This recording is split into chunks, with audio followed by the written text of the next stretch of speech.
आज का जो हमारा टॉपिक है वो है भोजन। चैप्टर का नाम ही है भोजन।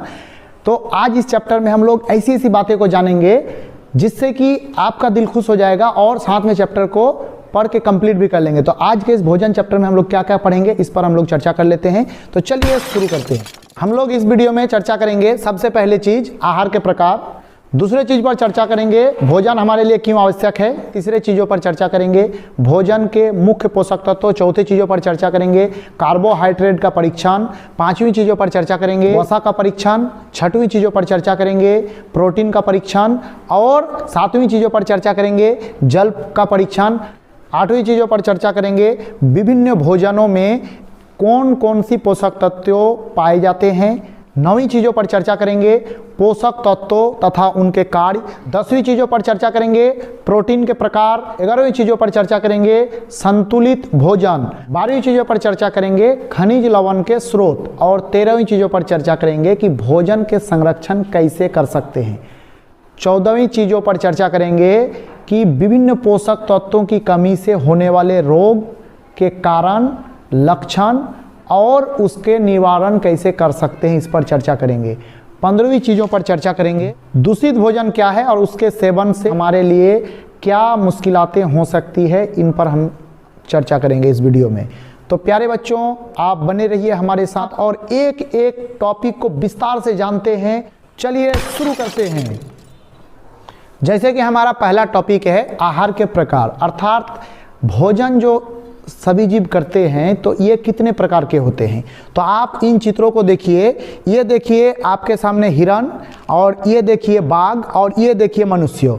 तो इससे हमको ये पता चला कि ये जो हिरण है इसके भोजन कुछ अलग हैं, ये बाघ का भोजन कुछ अलग है और मनुष्य का भोजन कुछ अलग है। ये हिरण का भोजन क्या है, तो ये साग सब्जियां अर्थात घास, पेड़ पौधे के पत्ते आदि खाते हैं। अर्थात हम इसका डिफिनेशन अर्थात परिभाषा इस तरह से बोल सकते हैं कि वैसे जीव जंतु जो साग सब्जियां खाती है उसे हम लोग शाकाहारी कहते हैं। ये जो बाघ देख रहे हैं ये बाघ को हम लोग मांसाहारी कहते हैं क्योंकि ये मुख्यतः दूसरे जीवों को खाते हैं। अर्थात हम लोग इसका डिफिनेशन अर्थात परिभाषा इस तरह से दे सकते हैं कि वैसे जीव जो दूसरे जीवों को खाते हैं उसे हम लोग मांसाहारी कहते हैं। और ये है मनुष्य, ये मनुष्य का एक ऐसा कैरेक्टर है जो जरूरत पड़ने पर साग सब्जी भी खाएंगे और मांस भी खाएंगे। इस हिसाब से हम इसको सर्वाहारी के नाम देते हैं। अब आपको क्या करना है, मैंने 3 एग्जाम्पल यहाँ पर डाल दिए हैं, आप कमेंट बॉक्स में कमेंट करके अगला एग्जाम्पल शाकाहारी का भी, मांसाहारी का भी और सर्वाहारी का भी डालते रहिए। तो चलिए दूसरे टॉपिक की ओर बढ़ते हैं। हम लोग का जो दूसरा टॉपिक है वो है भोजन हमारे लिए क्यों ज़रूरी है। तो भोजन हमारे लिए मुख्य रूप से 4 कामों के लिए ज़रूरी है। जैसे पहला वाला कारण कि हमारे शरीर के वृद्धि के लिए, अर्थात हम लोग जो आज छोटा से बड़े हुए हैं तो केवल भोजन खाकर, अगर कोई व्यक्ति या कोई बच्चा छोटा से ही भोजन ना ले तो उनकी मृत्यु हो जाएगी, अर्थात वो छोटा से बड़ा नहीं हो पाएगा। तो हमको ये पता चला कि हमारे 4 कारणों में से एक पहला जो कारण है वो है भोजन हम लोग करते हैं वृद्धि के लिए। दूसरा जो कारण है वो है शरीर को सुरक्षित रखने के लिए, अर्थात रोगों से रक्षा करने के लिए हम लोग भोजन लेते हैं। लोग भोजन का जो दूसरा हमारा लेने का लक्ष्य है या फिर हमारा जो मेन रीज़न है लेने का वो है रोगों से रक्षा करना। तीसरा जो कारण है हमारे शरीर के टूटे फूटे कोशिकाओं के मरम्मत करना, अर्थात अगर कहीं किसी कारण से हमारे शरीर में चोट आ जाती है, किसी तरह से हमारे शरीर जोखिम हो जाता है तो ये कोशिकाएं जो है लगातार वृद्धि करके जो है उस जगह को परिपूर्ण कर देते हैं। और ये कोशिका जो विभाजन होती है, ये कोशिका जो लगातार विभाजित होकर उस जगह को परिपूर्ण करते हैं, वो केवल भोजन को लेकर अर्थात भोजन को प्राप्त करके कोशिका लगातार विभाजन होकर उस जगह को परिपूर्ण कर देते हैं।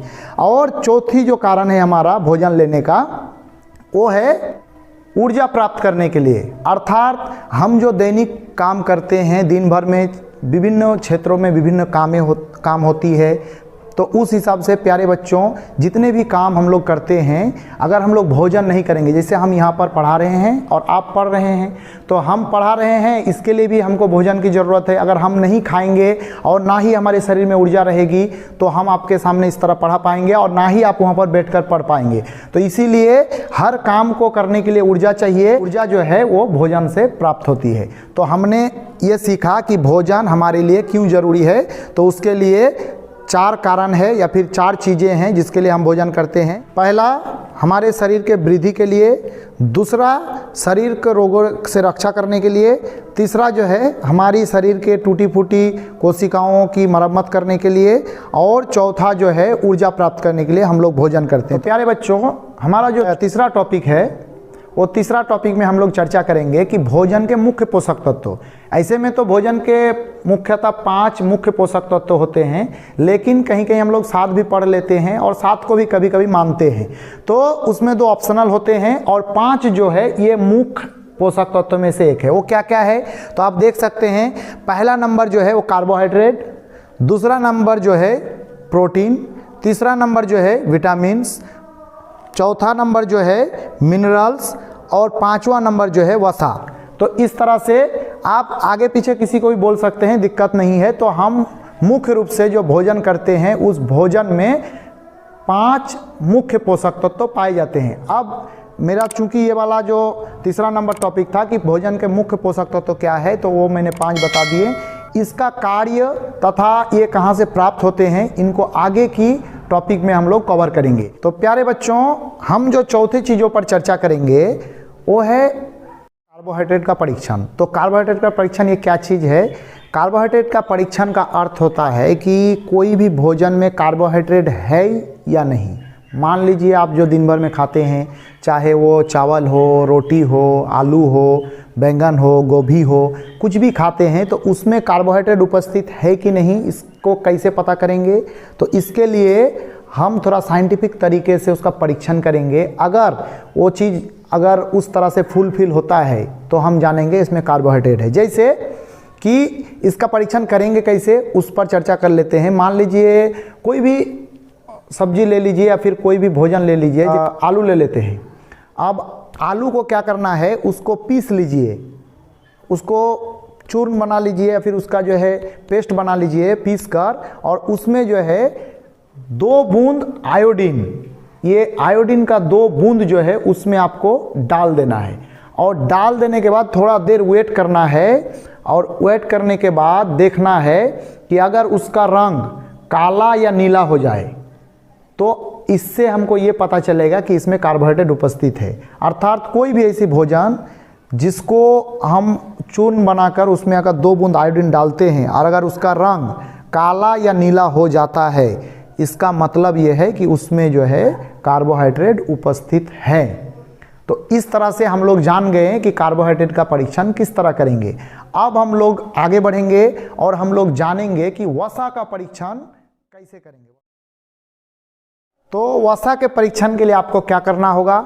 जिस तरह से आपने कार्बोहाइड्रेट के परीक्षण के लिए किसी भी भोजन का पेस्ट बना लिए, उसी तरह से आपको वसा के परीक्षण में भी जिस चीज़ का परीक्षण आपको करना है, जिस भोजन का आपको परीक्षण करना है, उसका आपको पेस्ट बना लेना है, अर्थात उसको जो है गुणा कर लेना है।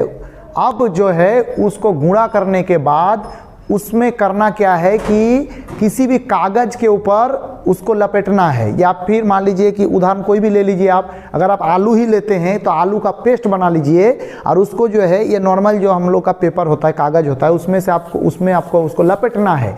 जब वो कागज़ पूरी तरह भीग जाए तो उसको आपको सुखाना है। अब सुखाने के बाद अगर वो कागज़ इस पार से उस पार पारदर्शी के रूप में दिखाता है, अर्थात जब वो सूख जाए, तो देखिए जब वो सूख जाए और अगर आप इसको सूर्य की रोशनी में देखेंगे और अगर आर पार दिखे तो समझ जाइएगा, या फिर भीगा ही महसूस हो तो समझ जाइएगा उसमें वसा है। और अगर सूखने के बाद जिस तरह से नॉर्मल कागज़ होती है, जिस तरह नॉर्मल पेपर होता है, उसी तरह अगर रह जाए तो समझिएगा कि नहीं, इसमें तब वसा नहीं है। तो अगर हम सरसों को लेते हैं, सरसों को पीस लेते हैं, कागज़ में उसको लपेट कर भिगो देते हैं और उसको जब हम लोग सूर्य की रोशनी में सूखने देते हैं, तो थोड़ा देर बाद देखिएगा कि वो सूखेगा नहीं, वो भीगा के भीगा ही रह जाएगा। तो इससे हमको ये पता चलता है कि सरसों में वसा है। हम लोग अब चर्चा करेंगे छठवीं चीजों पर। क्या? तो प्रोटीन का परीक्षण। प्रोटीन के परीक्षण करने का भी आसान ही विधि है। आपको करना क्या है, फिर उसी तरह से आपको जो है किसी भी भोजन का पेस्ट बना लेना है, अर्थात उसको चूर्ण कर लेना है। और फिर क्या करना है आपको, उसमें जिस तरह से आपने कार्बोहाइड्रेट के लिए 2 बूंद आयोडीन डाले थे, इसी तरह से इसमें क्या करना है, उस कोई भी भोजन के पेस्ट में आपको 2 बूंद कॉपर सल्फेट डालना है और 10 बूंद जो है कास्टिक सोडा डालना है। अब ये सोचिएगा आप लोग कि ये क्या चीज़ है, ये क्या है कास्टिक सोडा, क्या है सोडियम सल्फेट। तो देखिए ऐसी कोई विशेष जटिल चीज़ नहीं है। जो चीज़ आप लोग शायद देख चुके हैं, जिसका नाम सुन चुके हैं, उसको सुनकर ही समझ में आ जाता है कि वो ये चीज़ है। उदाहरण के स्वरूप जब आपके सामने बोलते हैं चीनी तो समझ में आ जाता है, फिर बोलेंगे अगर कि सर्फ तो भी समझ में आता है। तो इस तरह से कुछ पाउडर जो कि आप यूज करते हैं, नमक बोल देंगे तो समझ में आ जाएगा। तो इसी तरह से शायद इसका यूज आप नहीं किए हैं, अगर कोई किए होंगे तो आपको ज़रूर पता है, अगर कोई नहीं किए हैं तो बस इसी तरह का कोई एक चूर्ण है या फिर एक सोडा है, एक प्रकार की जो है ये पाउडर है, जो कास्टिक सोडा हुआ, सोडियम सल्फेट हुआ।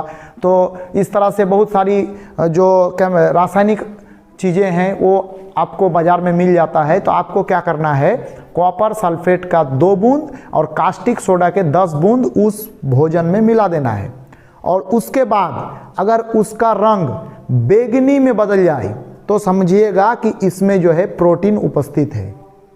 समझ गए बात को? बहुत इजी तरीके से हमने अभी तक 3 चीज़ों का परीक्षण सीख लिए। अब है जल का परीक्षण। जल का परीक्षण जो है ये भी काफ़ी इजी है।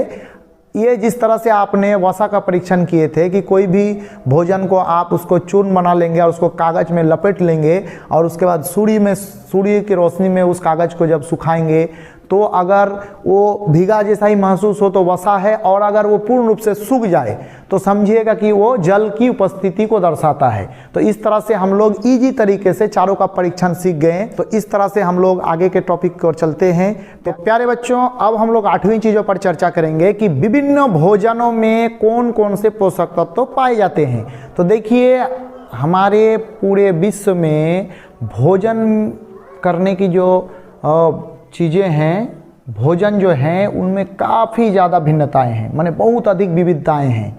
तो इतनी विविधताओं में हर एक देश, हर एक राज्य, हर एक गांव, कबीले आदि में जो है विभिन्न प्रकार की भोजन खाए जाते हैं। विभिन्न ट्रेडिशन, विभिन्न जो है समाज, विभिन्न क्षेत्रों में अलग अलग भोजन का प्रयोग करते हैं। तो इतनी भोजन में क्या क्या पाया जाता है तो इतना बताना हमारे लिए संभव नहीं है।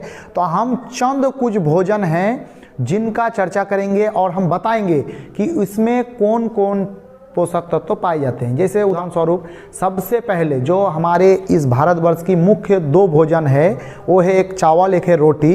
तो सबसे पहले हम लोग उसी को लेकर चर्चा करते हैं। सबसे पहले जैसे हम लेते हैं चावल, तो चावल में हम देखेंगे क्या पाया जाता है। तो चावल जो देख रहे हैं, मान लीजिए ये चावल में मुख्य रूप से क्या पाया जाएगा, तो चावल में मुख्य रूप से जो है कार्बोहाइड्रेट पाया जाएगा। साथ में हमारा मुख्य भोजन है रोटी।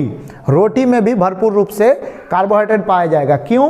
क्योंकि कार्बोहाइड्रेट जो है ये ऊर्जा देने वाली भोजन है। इसका चर्चा हम आगे करेंगे।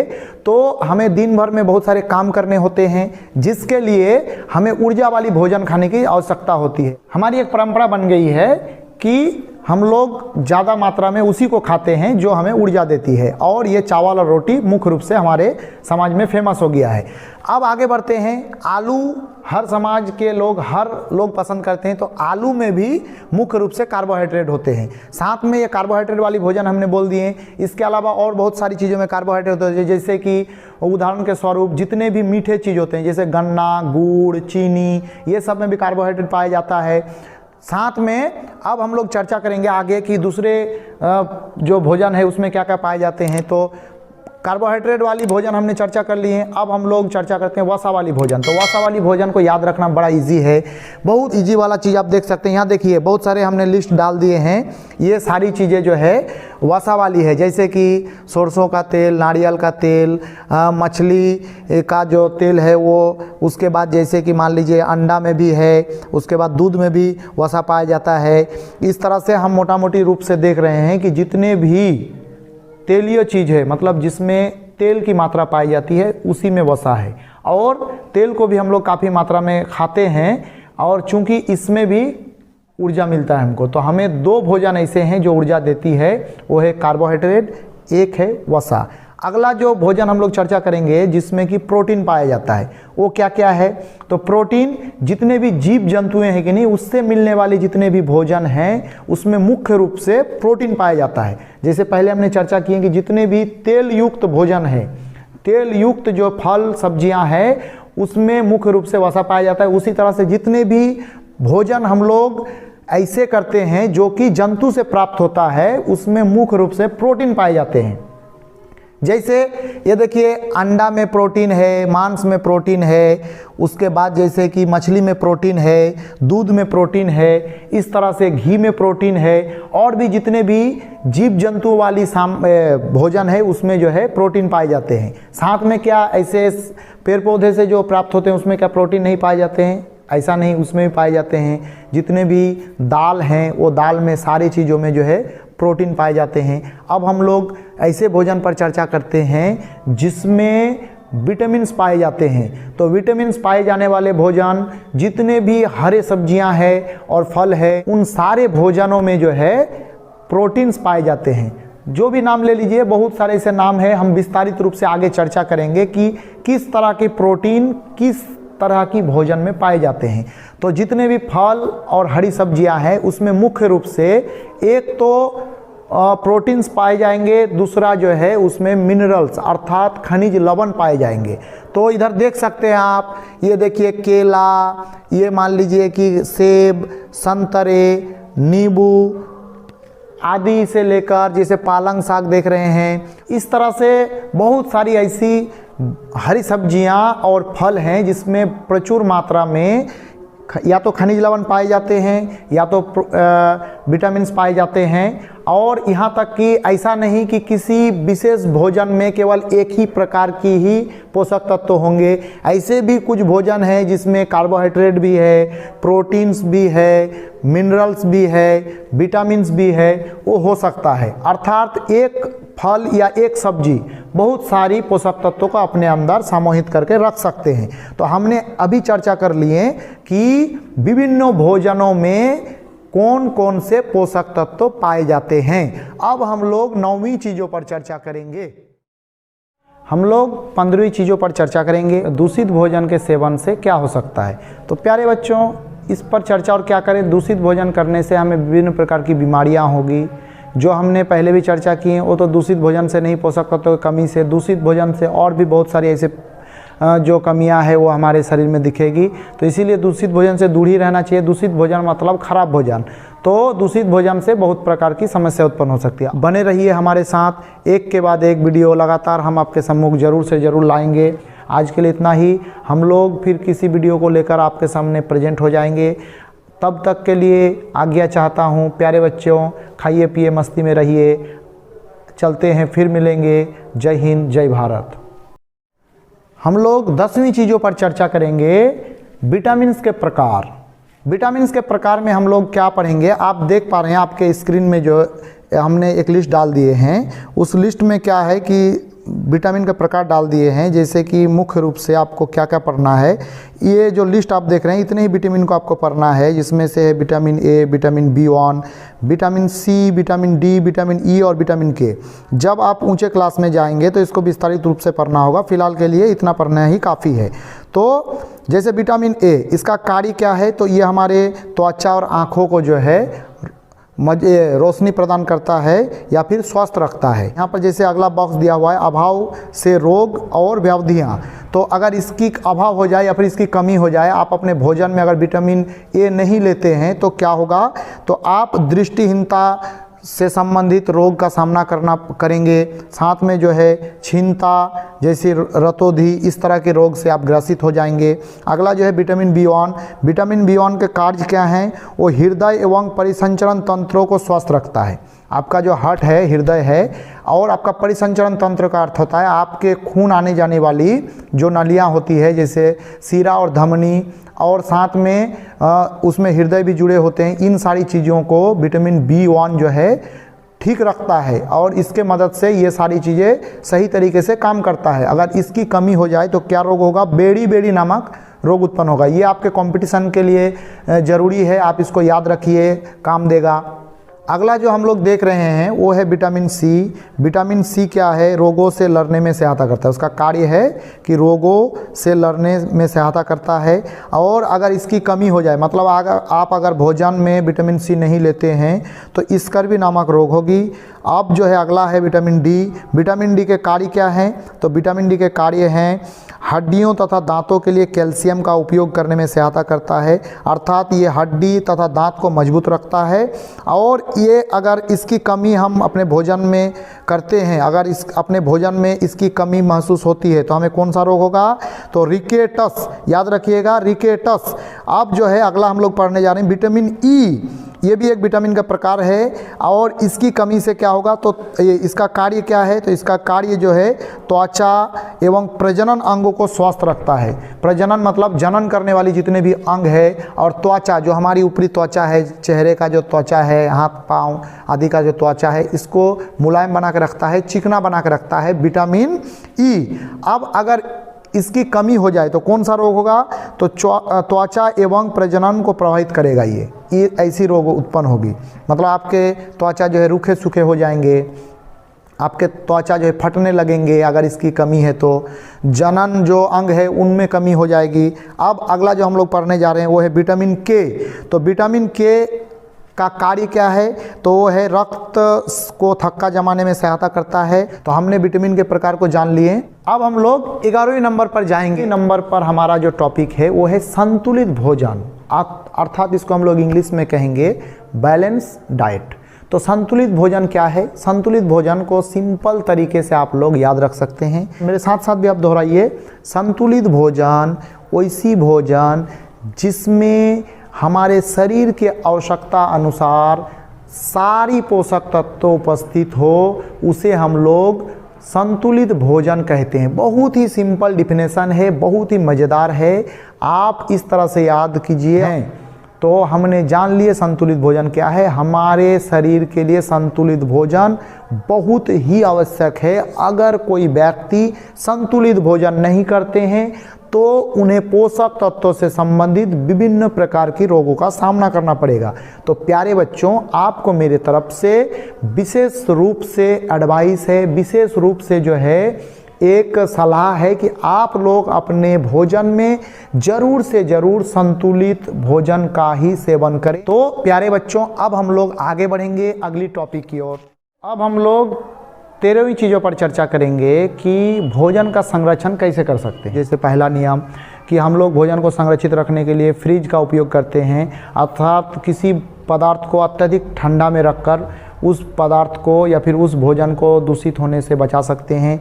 दूसरा नंबर, अत्यधिक ताप देकर किसी चीज़ को गर्म करके हम उसको दूषित होने से बचा सकते हैं। तीसरा नंबर, उसको सूखा रख कर, जैसे हम लोग बहुत सारी सामान ऐसे भी हैं जिसको हम लोग सूखा रख देते हैं, दूषित होने से जो है वो बच जाते हैं। साथ में जो है ऐसी कुछ सामान है जैसे कि मान लीजिए कि जो तुरंत वायु के साथ अभिक्रिया करके ख़राब हो जाता है, तो वैसे पदार्थ को हम लोग अक्रिय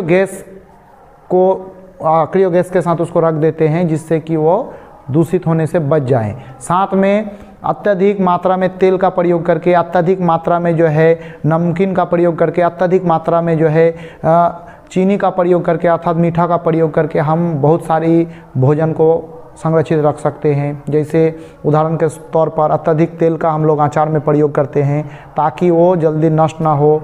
उसके बाद जैसे कि मिठाई से लेकर बहुत सारी चीज़ों में अत्यधिक चीनी का प्रयोग करते हैं जिससे कि जल्दी नष्ट ना हो। साथ में कुरकुरे से लेकर आप पैकेट वाले जितने भी सामान देख पाते हैं उन सामान में जो है अक्रिय गैस का प्रयोग किया जाता है। तो इस तरह से हमने चंद कुछ नियम बता दिए हैं, कुछ जो है तरीका बताएं आपको। इसके अलावा आप बहुत सारी और भी तरीका शायद देखे होंगे, तो उस हिसाब से हम लोग ये पढ़ लिए कि भोजन को संरक्षित कैसे रखा जाता है, अर्थात उसको किस तरह से जो है दूषित होने से बचाया जा सकता है। तो प्यारे बच्चों, हम लोग जो है अब 14वीं नंबर टॉपिक पर चर्चा करेंगे। वो है कि विभिन्न पोषक तत्वों के कमी से होने वाले रोग और उनके निवारण किस तरह से हम कर सकते हैं। तो देखिए, एक चीज़ याद रखिएगा कि रोग जो है वो मुख्य रूप से दो कारणों से होता है। एक तो सूक्ष्म जीव के कारण से, दूसरा जो है पोषक तत्वों के कारण से। तो सबसे पहले हम लोग पोषक के कमी से होने वाले रोग को एक एक करके जानते हैं। जैसे 1 नंबर सूखा रोग, मैरास्मस। तो सूखा रोग एक ऐसा रोग है जो कि कार्बोहाइड्रेट और प्रोटीन के कमी से होता है। सूखा रोग में क्या होगा कि आपकी जो है हड्डियां दिखने लगेगी। आप इस चित्रों के माध्यम से भी देख सकते हैं, एकदम पूर्ण रूप से वो सूख जाएगा तो हड्डियां आपके दिखने लगेंगी और जो है आपके गाल सूख जाएंगे और आपके शरीर में मांसपेशी कहीं भी नहीं रहेगा और आप बहुत ही कमज़ोर हो जाएंगे। तो इसको कहते हैं हम लोग सूखा रोग। अर्थात ये सूखा रोग जो है कार्बोहाइड्रेट और प्रोटीन के कमी से होता है। इसको कैसे ठीक कर सकते हैं? तो अगर आप अपने संतुलित भोजन में लगातार प्रोटीन और कार्बोहाइड्रेट को लेते हैं तो आप सूखा रोग से ग्रसित नहीं होंगे। अगला हम लोग रोग पर चर्चा करेंगे। अगला रोग है क्वाशियोरकर। ये क्वाशियोरकर एक ऐसा रोग है जो कि प्रोटीन के कमी से होता है, जिसमें क्या होता है कि ये जो देख रहे हैं इस तरह से पेट फूल जाता है और शरीर कमज़ोर हो जाता है, जिससे कि बच्चों का, अगर बच्चों में ये हो तो उसकी वृद्धि रुक जाती है और पेट की तरफ ज़्यादा बढ़ने लगता है और दिन दिन वो जो है कमज़ोर होकर अंत में उसकी मृत्यु हो जाती है। तो ये क्वाशियोरकर रोग जो है प्रोटीन के कमी से होता है। इसीलिए हमें पहले ही हमने चर्चा की है कि हमें संतुलित भोजन किसी भी हाल में लेना होता है। तो हमें प्रचुर मात्रा में अपने शरीर की आवश्यकता अनुसार ज़रूर से ज़रूर प्रोटीन अपने भोजन में शामिल करना ही होगा, जिससे कि हम एक तो क्वाशियोरकर और एक जो है सूखा रोग से ग्रसित होने से बच जाएंगे। अगला हम लोग जो रोग पर चर्चा करेंगे वो है तो घेगा रोग। इसको जो है हम लोग इंग्लिश में गोइटर बोलते हैं। तो उसमें क्या होता है, गले का ये भाग फूल जाता है, जिसको हम लोग घेगा रोग कहते हैं, गोइटर। तो ये मुख्य रूप से जो है आयोडीन के कमी से होता है। तो अगर हम संतुलित रूप से आयोडीन का सेवन करें तो ये घेगा नामक रोगों से हम हमेशा के लिए मुक्त रहेंगे। तो अगला हम लोग पढ़ने जा रहे हैं वो है रतौंधी। रतौंधी नाइट ब्लाइंडनेस। कोई व्यक्ति जो है नाइट ब्लाइंडनेस नामक रोगों से ग्रसित है तो उसके बहुत प्रकार की समस्या हो सकती है, जैसे कि रात को कम दिखाई देना या फिर रात को नहीं दिखाई देना, ये सारी समस्या उनमें हो सकती है। तो ये कैसे होती है? तो ये जो है विटामिन ए के कमी से होती है। इसका जिक्र हमने पहले भी कर चुके हैं। तो विटामिन ए अगर कोई अपनी संतुलित भोजन में या फिर अपनी भोजन में नहीं लेते हैं तो उनको धीरे धीरे जो है नाइट ब्लाइंडनेस का समस्या दिखने लगेगी। तो आगे हम लोग चर्चा करेंगे अगले रोगों पर, वो है एनीमिया। एनीमिया एक ऐसी रोग है जिसमें हमारे शरीर में रक्त की कमी हो जाती है और शरीर कमज़ोर हो जाते हैं। ये रोग क्यों होती है? तो ये मुख्यतः लौह तत्व की कमी से होता है। हमारे शरीर को भी लौह पदार्थ की ज़रूरत होती है। मतलब ऐसा नहीं कि आप लोहा खा लीजिएगा।